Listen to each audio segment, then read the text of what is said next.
Bismillahirrahmanirrahim. Assalamualaikum warahmatullahi wabarakatuh. Perkenalkan, nama saya Rahayu Deswanti dengan NIM J1B018075. Oke, di sini saya akan mempresentasikan mata kuliah pertanian digital. Oke, pertama-tama saya akan mempresentasikan tentang microcontroller. Microcontroller adalah sebuah komputer kecil yang dikemas dalam bentuk chip IC dan dirancang untuk melakukan tugas atau operasi tertentu. Sebuah IC microcontroller terdiri dari satu atau lebih inti prosesor atau CPU, memori, RAM dan ROM, serta perangkat input dan output yang dapat diprogram. Oke, selanjutnya kelebihan dan kekurangan microcontroller. Adapun kelebihan dari microcontroller, pertama, dapat mengurangi biaya dan ukuran sistem karena integritas yang lengkap dalam sebuah microcontroller. Kedua, sederhana dan mudah untuk memecahkan masalah dan pemeliharaan sistem. Ketiga, pin dapat diprogram oleh pengguna untuk melakukan berbagai fungsi. Sedangkan kekurangan dari microcontroller, pertama, arsitektur yang lebih kompleks daripada mikroprosesor. Kedua, melakukan eksekusi dalam jumlah terbatas dalam waktu yang bersamaan. Ketiga, hanya dapat dilakukan dalam peralatan mikro. Dan terakhir, tidak dapat terhubung dengan perangkat yang berdaya tinggi secara langsung. Materi selanjutnya yaitu jenis-jenis microcontroller. Pertama, Raspberry Pi 4.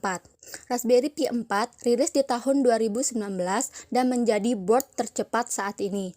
Board ini dapat membuat benda elektronik tingkat menengah dengan kapasitas RAM 4 GB dan arus 1,2 ampere.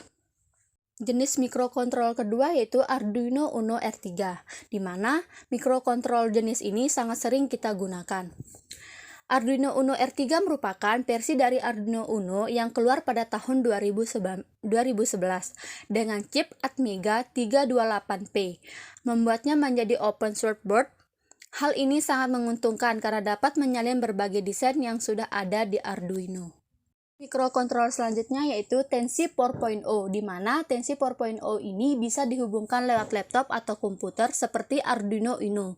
Yang membedakannya hanyalah kapasitas RAM, yang dimana Tensi 4.0 ini kapasitas RAM-nya mencapai 1024K, sedangkan Arduino Uno hanya 16K. Jenis microcontroller berikutnya yaitu Beagley Bone Black. Beagley Bone Black dapat dihubungkan lewat PC atau laptop dalam waktu 5 menit lewat kabel USB. Board ini memiliki memori RAM 512M dan penyimpanan flash 4G.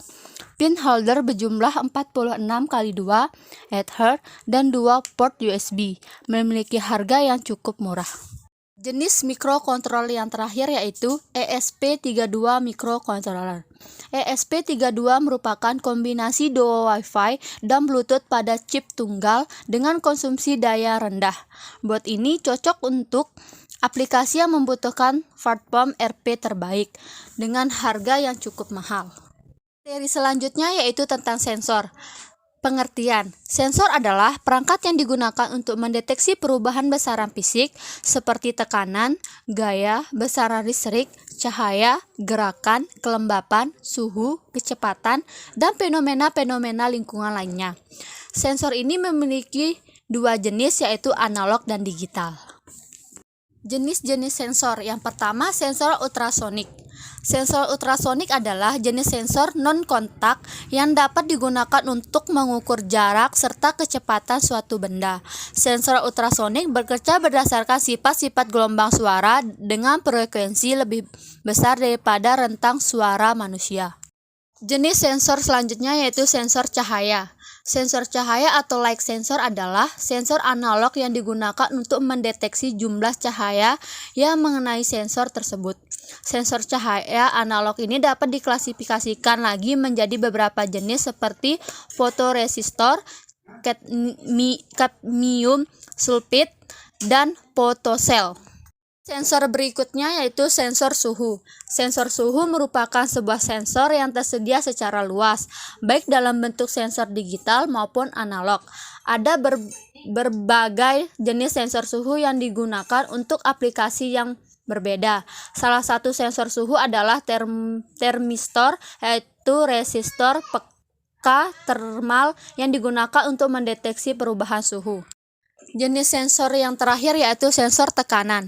Sensor tekanan atau pressure sensor adalah sensor yang digunakan untuk mengukur jumlah tekanan yang diterapkan pada sebuah sensor. Sensor tekanan akan menghasilkan sinyal keluaran analog yang sebanding dengan jumlah tekanan yang diberikan. Itulah materi yang dapat saya sampaikan tentang mikrokontroler dan sensor. Sekian, wabillahi taufiq wal hidayah. Wassalamualaikum warahmatullahi wabarakatuh.